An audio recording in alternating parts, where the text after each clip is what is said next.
Hi beautiful people, welcome back to my YouTube channel. This is me guys, Sani and you are watching Sun Non-Stop. तो guys दोबारा से एक नई video लेकर आ चुकी, तो मेरे पास लाइक सब्सक्राइब एंड शेयर कर दीजिएगा। सेकंड चैनल का लिंक भी डिस्क्रिप्शन के अंदर है, वहां भी जाए लाइक एंड सब्सक्राइब कीजिए। आज की जो हमारी वीडियो, पाकिस्तान ने जो है वो 6 इंडियन सोल्जर्स को बहुत टॉर्चर किया, तो उसकी स्टोरी जो है वो आज हम लोग देखने वाले हैं। प्रोफेसर ऑफ हाउ जो है वो इसके बारे में बताने वाले हैं। तो let's start the video skip मत कीजिएगा, अपनी रेकमेंड बॉक्स के अंदर दीजिएगा। 500 लाइक्स जो इस वीडियो के ऊपर आने चाहिए आज। तो लेट्स स्टार्ट द वीडियो। 12 जून 1999।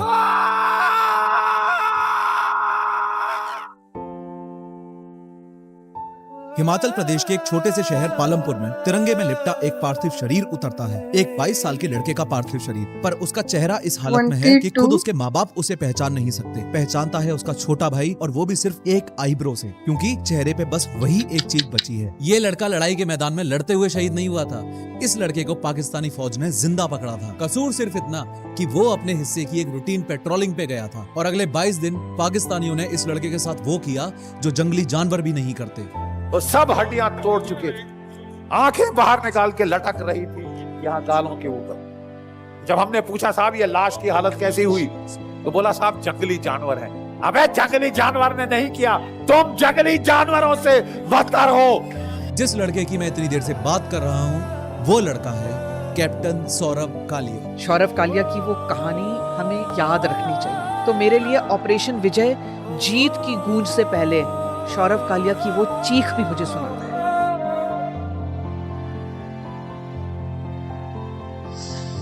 ना कोई टॉर्चर, ना कोई सवाल था, बस वतन के लिए एक वादा था। माँ की आंखों का वो तारा था, जैसे घर का सबसे प्यारा था। जिस मिट्टी में खेल के बड़ा हुआ, थमती सांसों में भी गुरूर देखकर पाकिस्तान फ्रस्ट्रेट हो गया। उसके कानों में गरम लोहे की सलाखें आर पार कर दी गईं, पर्दे फाड़ दिए गए, उसकी आंखें फोड़ी गईं और फिर बाहर निकाली गईं, वैसे जैसे आइसक्रीम का स्कूप निकाला जाता है। उसके दांत तोड़े गए, हाथ की हड्डियां तोड़ी गईं, पूरे जिस्म को सिगरेट लगा लगा के जलाया गया। बॉडी एकदम छोटी हो गई थी क्योंकि सारी हड्डियां तोड़ दी गई थी। उसके प्राइवेट पार्ट्स काट दिए गए, और जब इतना करने के बाद भी उस लड़के ने अपने देश का एक भी राज नहीं उगला, तो उसके सर में गोली मार के उसे शहीद कर दिया गया। मैं लौटूं या न लौटूं तुम संभाल लेना। उस लड़के की नौकरी को इतना ब्रूटल हो सकता है। पहली सैलरी अभी तक अकाउंट तक में नहीं आई थी। माँ बाप ने अपने उस बेटे को कभी वर्दी तक में नहीं देखा था, लेकिन हर बार की तरह शुरू से शुरू करते हैं।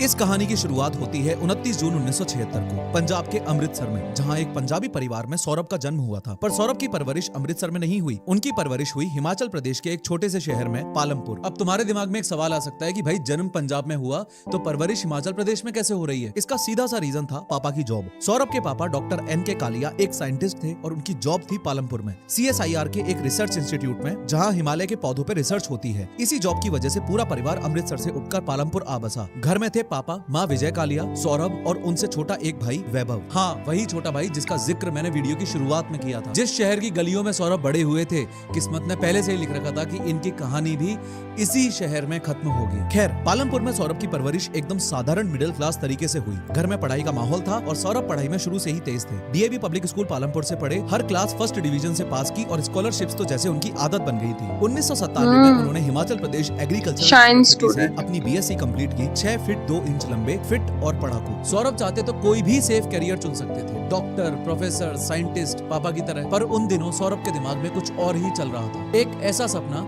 जो उन्हें किताबों से नहीं, वर्दी से प्यार करना सिखा था, और वो सपना था इंडियन आर्मी का। ग्रेजुएशन पूरी होते ही सौरभ ने CDS का एग्जाम दिया। CDS यानी कंबाइंड डिफेंस सर्विसेज, वो एग्जाम जिसे पास करके ग्रेजुएट लड़के फौज में ऑफिसर बनते हैं। सौरभ ने ये एग्जाम निकाला, और अगस्त 1997 में वो पहुंच गए इंडियन मिलिट्री एकेडमी देहरादून। वही एकेडमी जहां इस देश के आर्मी ऑफिसर्स तैयार किए जाते हैं। यहाँ 1.5 साल वो ट्रेनिंग चली जो एक आम लड़के को फौजी बनाती है। सुबह 4 बजे उठना, दौड़ना, गिरना, उठना और फिर से दौड़ना। और फिर आई वो तारीख 12 दिसंबर 1998। इस दिन 22 साल के सौरभ ऑफिशियली इंडियन आर्मी के ऑफिसर बने, लेफ्टिनेंट सौरभ कालिया। उन्हें मिली 4 जाट रेजिमेंट, इंडियन आर्मी के सबसे पुराने और सबसे डेकोरेटेड इन्फेंट्री परिवारों में से एक। अब बस घर से विदाई बाकी थी।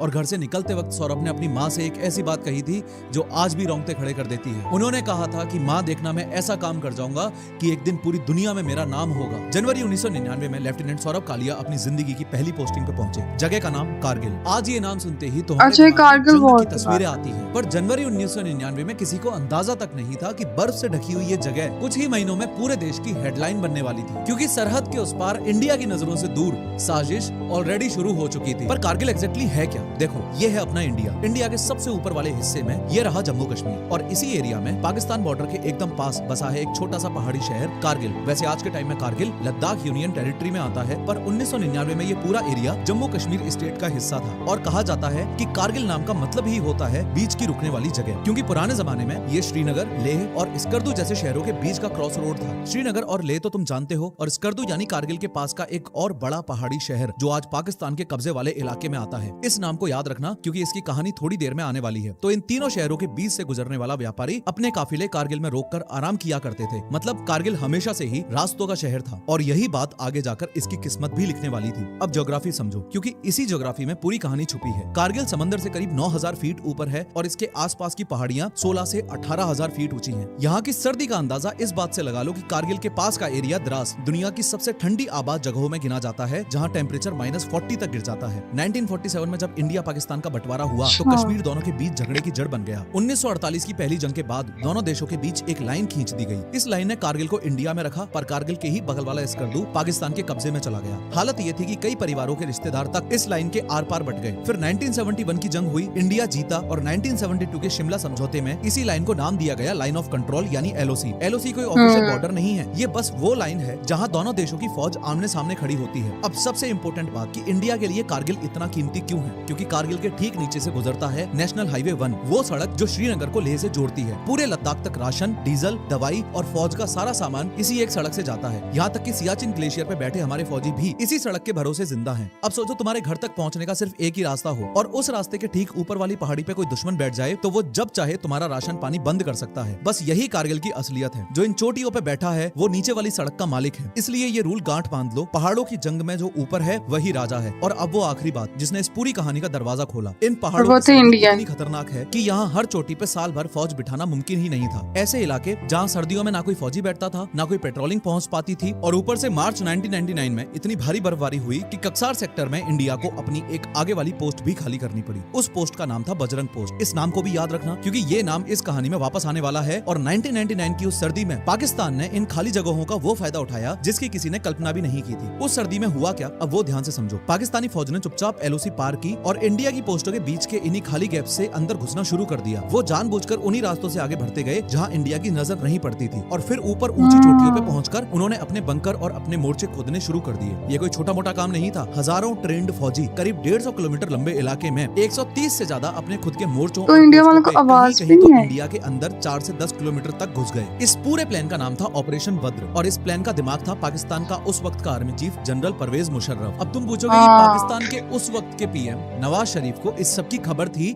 या नहीं? इस पर आज भी बहस होती है। पर इंडिया की कारगिल रिव्यू कमेटी यानी वो सरकारी कमेटी जिसने जंग के बाद इस पूरे मामले की जांच की थी, उसका मानना है कि नवाज शरीफ को इस प्लान का मोटा मोटा आइडिया जरूर था। पर इस प्लान में एक ट्विस्ट था जो इसको और भी घटिया बनाता है। पाकिस्तान ने अपने फौजी भेजे तो सही, लेकिन उनकी वर्दी उतार के। ये सोल्जर्स पाकिस्तान आर्मी की नॉर्दर्न लाइट इन्फेंट्री के थे, पर उन्हें कपड़े पहनाए गए आम ऐसा जैसे। क्यों? ताकि अगर दुनिया पूछे तो पाकिस्तान अपने हाथ खड़े कर दे कि भैया ये हमारे फौजी थोड़ी हैं, ये तो कश्मीरी मुजाहिदीन है। मतलब अपने फौजियों को अपना मानने से इनकार करने का प्लान पहले दिन से ही तैयार था। और ये बात गांठ बांध लो, क्योंकि यही झूठ आगे जाकर सौरभ की कहानी का सबसे दर्दनाक हिस्सा बनने वाला है। और अब इस प्लान की टाइमिंग सुनो, खून खौल जाएगा। फरवरी 1999 यानी ठीक उसी वक्त इंडिया के PM अटल बिहारी वाजपेयी बस में बैठकर लाहौर गए थे। दोस्ती का हाथ बढ़ाया था, लाहौर डिक्लेरेशन साइन हुआ था, अमन की कस्में खाई गई थी। एक तरफ गीत गाए जा रहे थे, और ठीक उसी वक्त कारगिल की चोटियों पर पाकिस्तानी फौजी चढ़ रहे थे। प्लान बिल्कुल साफ था। गर्मियां आते ही जब इंडियन फौज अपनी पोस्टों पे वापस आएगी तो ऊपर से गोलियां बरसेंगी। और याद करो वो रूल, पहाड़ों में जो ऊपर है वही राजा है। इन चोटियों से पाकिस्तान NH1 हाईवे काट देता, लद्दाख और सियाचिन इंडिया से अलग हो जाते। यानी इंडिया के लिए चेकमेट की पूरी तैयारी कर ली थी इन लोगों ने।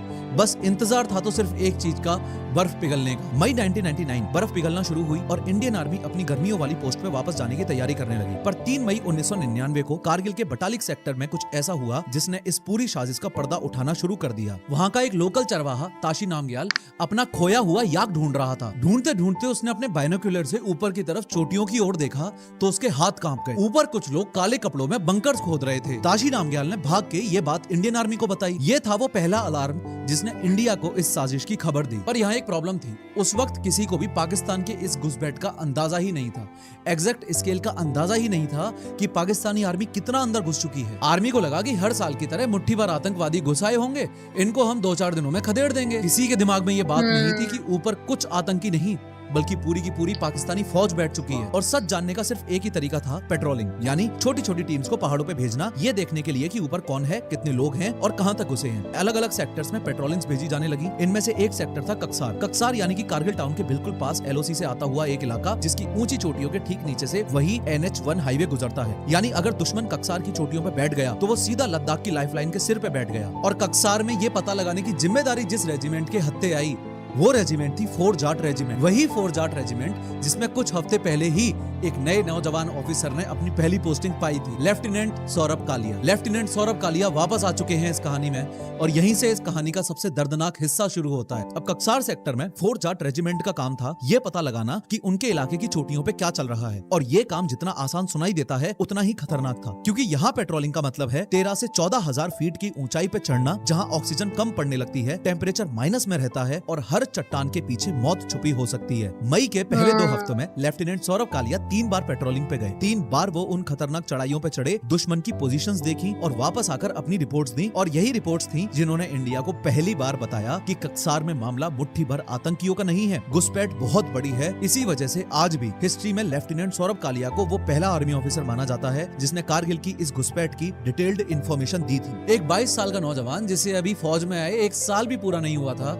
वो नौजवान इस देश पे आने वाले इतने बड़े खतरे का सबसे पहला गवाह बनने वाला था। और फिर आया 15 मई 1999। उस दिन एक और पेट्रोलिंग जानी थी बजरंग पोस्ट की तरफ। बजरंग पोस्ट यानी कक्सार सेक्टर में इंडिया की एक आगे वाली पोस्ट करीब 14,000 फीट की ऊंचाई पे बैठी हुई। और हाँ, ये वही बजरंग पोस्ट है जिसे मार्च 1999 की भारी बर्फबारी में खाली करना पड़ा था। और इस पेट्रोलिंग का काम था वहाँ जाकर ये चेक करना कि उस इलाके में दुश्मन कहाँ तक घुस चुका है। 15 मई 1999 की सुबह बजरंग पोस्ट की तरफ 6 लोग निकलते हैं। सबसे आगे 22 साल के लेफ्टिनेंट सौरभ कालिया और उनके साथ फोर्ट जाट रेजिमेंट के 5 जवान, सिपाही अर्जुन राम, सिपाही भंवरलाल बगड़िया, सिपाही भीखाराम, सिपाही मूलाराम और सिपाही नरेश सिंह। इन 5 के नाम भी उतने ही ध्यान से सुनो जितना ध्यान से सौरभ का नाम सुना था, क्योंकि जो कुछ भी आगे होने वाला है वो इन 6 के साथ होने वाला है। एक बात और, इन 5 में से 4 राजस्थान की मिट्टी से थे और 1 उत्तर प्रदेश की मिट्टी से था। सब नौजवान, सबके घरों में कोई ना कोई इंतजार कर ही रहा था। खैर, पेट्रोलिंग आगे बढ़ती है। 14,000 फीट की चढ़ाई, सीने में जलती हुई सांसें और चारों तरफ फैली खामोश बर्फ। तभी अचानक ऊपर की चोटियों से गोलियां बरसना शुरू हो जाती है। दुश्मन ऊपर पहले से बैठा है और याद करो वो रूल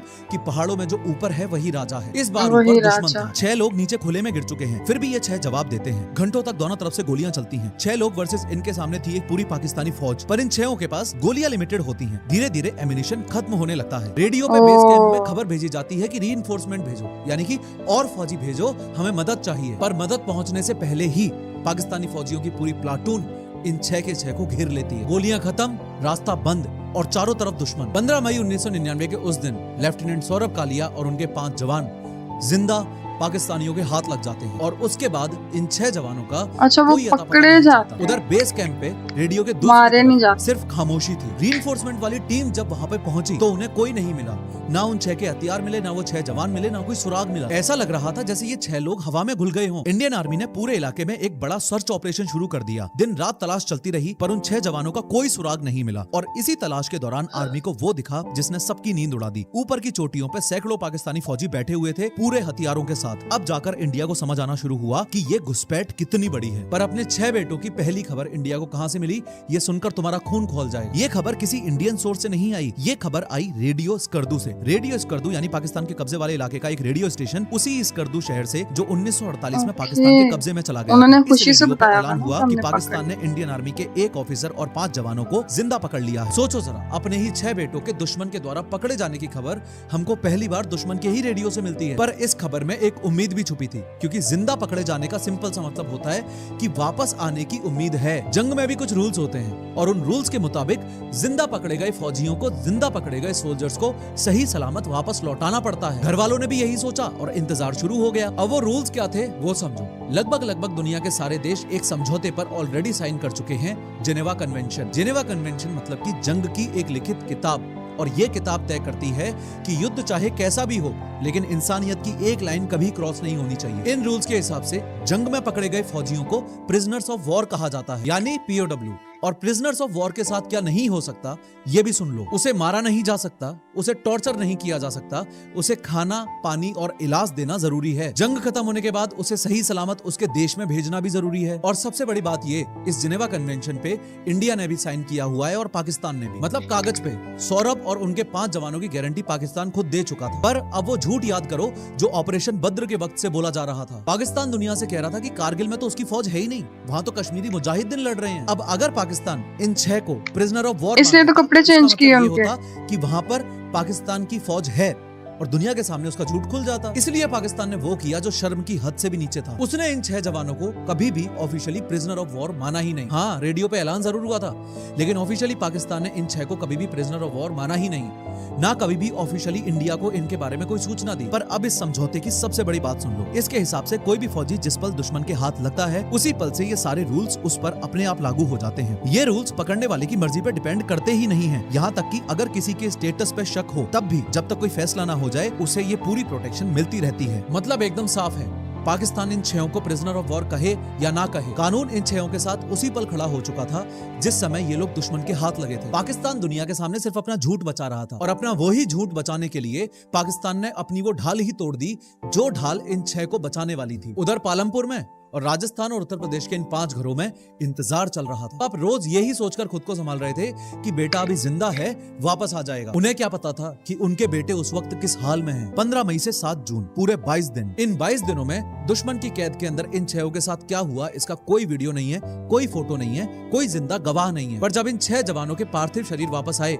तो इनका एक एक जख्म खुद गवाही दे रहा था कि इन 6 के साथ उन 22 दिनों में पाकिस्तानियों ने क्या क्या किया होगा। ये वो सच है जो पोस्टमार्टम रिपोर्ट्स में दर्ज है और जिसे इंडिया ने पूरी दुनिया के सामने रखा था। पाकिस्तानी फौज को इन 6 के 6 जवानों से इंफॉर्मेशन चाहिए थी। इंडियन आर्मी की पोजीशंस क्या हैं, कितने फौजी कहां तैनात हैं, आगे का प्लान क्या है, वगैरह वगैरह। और इस इंफॉर्मेशन के लिए पाकिस्तानियों ने हर वो तरीका अपनाया जो एक बार के लिए शैतान भी सोचने से पहले कांप जाए। इन 6 जवानों को दिन रात मारा पीटा गया, जलती हुई सिगरेट से इनके शरीरों को दागा गया, इनके नाखून उखाड़ लिए गए, इनके दांत तोड़ दिए गए, एक एक करके इनकी हड्डियां तोड़ी गईं, गरम लोहे की सलाखें इनके कानों के आर पार कर दी गईं। और इनकी आंखों के साथ क्या हुआ ये मैं तुम्हें वीडियो के शुरू में ही बता चुका हूँ। इनके होठ काट दिए गए, इनकी नाक काट दी गई और इनके प्राइवेट पार्ट्स तक काट दिए गए। और ये सब किसी एक दिन में नहीं हुआ, ये 22 अंदर में हुआ, दिखाया ना हर कैसे दिन, जुल्म कर हर रहे हैं। रात। अब एक सेकंड के लिए रुको और सोचो कि इतना सब होने के बाद भी इन 6 ने अपने देश की कोई भी बात इनको नहीं बताई, ना पोजीशंस बताई, ना प्लान्स बताए, ना राज खोले। दुश्मन के पास ताकत थी, वक्त था और जुल्म के सारे हथियार थे, पर इन 6 के पास एक वो चीज थी जो दुश्मन कभी तोड़ ही नहीं पाया, देश के लिए वफादारी। और जब 22 दिनों बाद पाकिस्तान को समझ आ गया कि ये 6 कभी नहीं टूटेंगे, तो उन्होंने वही किया जो कायर करते हैं, इन 6 के सरों में गोली मारकर इनकी हत्या कर दी। 7 जून को इन 6 जवानों की शहादत हुई और 9 जून 1999 को पाकिस्तान ने इनके पार्थिव शरीर इंडिया को सौंप दिए। जब इंडियन आर्मी ने वो 6 शरीर वापस इंडिया में देखे, तो एक मजबूत से मजबूत सिपाही की आंखें भर आई, क्योंकि सामने जो रखा हुआ था वो जंग में शहीद फौजियों के शरीर लग ही नहीं रहे थे। वो जो उनके ऊपर जुल्म हुए हैं उनकी एक खुली किताब थी। इनका पोस्टमार्टम करवाया गया, यानी डॉक्टर्स ने शरीर की पूरी जांच की ताकि ये पता चल सके कि मौत कैसे और कब हुई। इस जांच ने वो कंफर्म कर दिया जिससे पूरा देश कांप उठा। डॉक्टर्स ने लिखा कि ये सारी चोटें, ये सारे जख्म मरने के बाद के नहीं थे, ये सब तब किया गया था जब ये 6 जवान जिंदा थे और गोली सबसे आखिर में मारी गई थी। मतलब पहले 22 दिन तड़पाया गया और जब जिस्म ने साथ छोड़ दिया तब उन्हें गोली मारकर शहीद कर दिया गया। 10 जून को ये सच देश के सामने आ गया, अखबारों में हेडलाइंस छपी और पूरा देश गुस्से से उबल पड़ा। हर घर में, हर नुक्कड़ पे बस एक ही सवाल था कि क्या कोई इंसान ऐसा कर सकता है। पर इस गुस्से के बीच उन 6 के 6 परिवारों पे वो पहाड़ टूट रहा था दुख का जो हम कभी सोच भी नहीं सकते, समझ भी नहीं सकते। तिरंगे में लिपटे 6 पार्थिव शरीर अपने अपने घरों की तरफ रवाना किए गए, 4 राजस्थान की तरफ, एक उत्तर प्रदेश की तरफ और एक हिमाचल प्रदेश की तरफ। और अब मैं तुम्हें वापस ले चलता हूँ वहीं जहाँ से ये कहानी शुरू हुई थी, कैप्टन सौरभ कालिया का घर शहर पालमपुर। पालमपुर को लोग चाय के हरे बगीचों वाला शांत शहर कहते हैं। 9 जून की उस दोपहर करीब 2 बजे दूरदर्शन पे वो खबर आ गई जो कोई माँ बाप कभी सुनना ही नहीं चाहते थे। शहीदों के पार्थिव शरीर वापस आ चुके थे। और फिर कालिया परिवार के घर पे भी वो फोन आ गया जिसका डर हर फौजी के घर वालों के सीने में हमेशा धड़कता रहता है। और फिर आई वो तारीख 12 जून 1999। दिल्ली से सौरभ का पार्थिव शरीर पालमपुर लाया गया और उस दिन इस शहर की हवा इतनी भारी थी कि सांस लेना भी मुश्किल लग रहा था। अब तुम्हें इस वीडियो के पहले सीन का पूरा दर्द समझ आएगा। जिन आंखों ने अपने बेटे को पहली बार गोद में देखा था वो आंखें अपने उस बेटे का चेहरा आखिरी बार देख ही नहीं पाई क्योंकि चेहरा बचा ही नहीं था। और छोटे भाई वैभव के हिस्से में आया दुनिया का सबसे भारी काम, अपने बड़े भाई को पहचानना, वो भी सिर्फ एक आईब्रो से। उस दिन पूरा पालमपुर अपने घर से बाहर निकल आया। करीब 8000 लोग अपने इस बेटे को आखिरी सलामी देने उमड़ पड़े और चाय के उन हरे बगीचों के बीच एक तिरंगा धीरे धीरे अपने घर की तरफ चला। फिर आए वो 3 जख्म जो वक्त आज तक नहीं भर पाया। कुछ ही दिनों में सौरभ के अकाउंट में उनकी पहली सैलरी क्रेडिट हुई, पर जिस बेटे ने उसे कमाया था वो अब दीवार पर टंगी एक तस्वीर बन चुका था। फिर कागजों में उनका नाम भी बड़ा हो गया, लेफ्टिनेंट से कैप्टन। पर ये खुशखबरी सुनने के लिए सौरभ अपने परिवार के बीच थे ही नहीं, इसलिए देश आज उन्हें कैप्टन सौरभ कालिया कहता है, पर वो अपना ये नाम पूरा कभी भी नहीं सुन पाए। और फिर चुपचाप कैलेंडर में 29 जून आ गया। उस दिन सौरभ 23 साल के होने वाले थे। सिर्फ 20 दिन का फासला था उनकी शहादत और उनके जन्मदिन के बीच। पर अब उनकी उम्र वहीं 22 रुक साल का गई, था। हमेशा के लिए 22 साल पे। अब सवाल ये कि इंडिया ने क्या किया। 15 जून 1999 को इंडिया ने पाकिस्तान को ऑफिशियल नोटिस दिया कि तुमने जेनेवा कन्वेंशन तोड़ा है, दोषियों को सजा दो। पाकिस्तान ने साफ इनकार कर दिया। बैटलफील्ड पे इंडिया ने अपना जवाब दे दिया। कारगिल युद्ध के वक्त एक एक चोटी वापस छीनकर 26 जुलाई 1999 को भारत देश ये जंग जीत गया। इस पूरे ऑपरेशन का नाम था ऑपरेशन विजय। और अब किस्मत का वो खेल सुनो जो रोंगटे खड़े कर देता है। जिस जंग में, जिस ऑपरेशन में सौरभ शहीद हुए उसका नाम था ऑपरेशन विजय और सौरभ की मां का भी नाम था विजय कालिया। पर कोर्ट रूम वाला इंसाफ आज तक अधूरा है। सौरभ के पिता डॉक्टर एन.के. कालिया पिछले 27 सालों से लड़ रहे हैं। उन्होंने हर सरकार को चिट्ठियां लिखी। 2012 में उन्होंने सुप्रीम कोर्ट में पिटीशन डाली कि इंडिया इस केस को आईसीजी ले जाए। आईसीजी यानी इंटरनेशनल कोर्ट ऑफ जस्टिस, दुनिया की सबसे बड़ी अदालत जहां देश एक दूसरे के खिलाफ केस लड़ते हैं। पर यहाँ एक कड़वा ट्विस्ट है। इंडिया के अपने पुराने लीगल स्टैंड के हिसाब से वो कॉमनवेल्थ देशों के साथ ऐसे डिस्प्यूट्स आईसीजे में आसानी से ले जा ही नहीं सकता और पाकिस्तान कॉमनवेल्थ मेंबर है। पिटीशन 2016 में एडमिट हुई, फिर सालों तक कोई हियरिंग नहीं हुई और अप्रैल 2026 में फैमिली को अर्ली हियरिंग के लिए फिर से एप्लीकेशन डालनी पड़ी। और जख्म पे नमक ये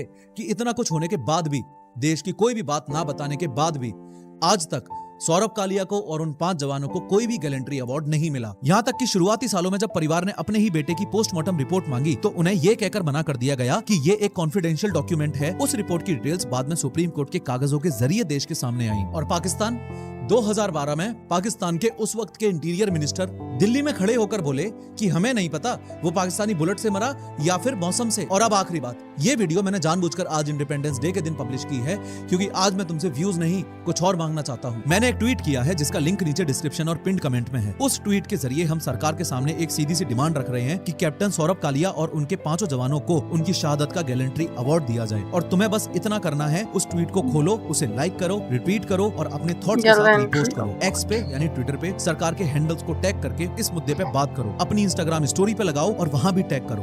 आज आजादी के दिन इन 6 शहीदों के लिए एक लहर खड़ी कर दो। क्योंकि खुद सोचो, जिन 6 जवानों ने देश के लिए तड़पते हुए अपनी जान दे दी लेकिन उन 22 दिनों में एक भी राज नहीं खोला, क्या वो 6 के 6 जवान गैलेंट्री अवार्ड्स भी डिजर्व नहीं करते? और जिस परिवार का मिलना पिता देश चाहिए के लिए अवार्ड इतना कुछ सह गया, क्या वो परिवार 27 साल बाद भी इंसाफ के लिए ऐसे ही भटकता रहेगा? सौरभ ने अपनी माँ से वादा किया था कि वो एक दिन देश के लिए कुछ ऐसा बड़ा करेगा कि दुनिया उसकी बात करेगी। वो वादा सौरभ ने पूरा कर दिया। देश के लोगों ने उसका साथ दिया, लेकिन अब सरकार की बारी है उस नाम के साथ सम्मान जोड़ने की।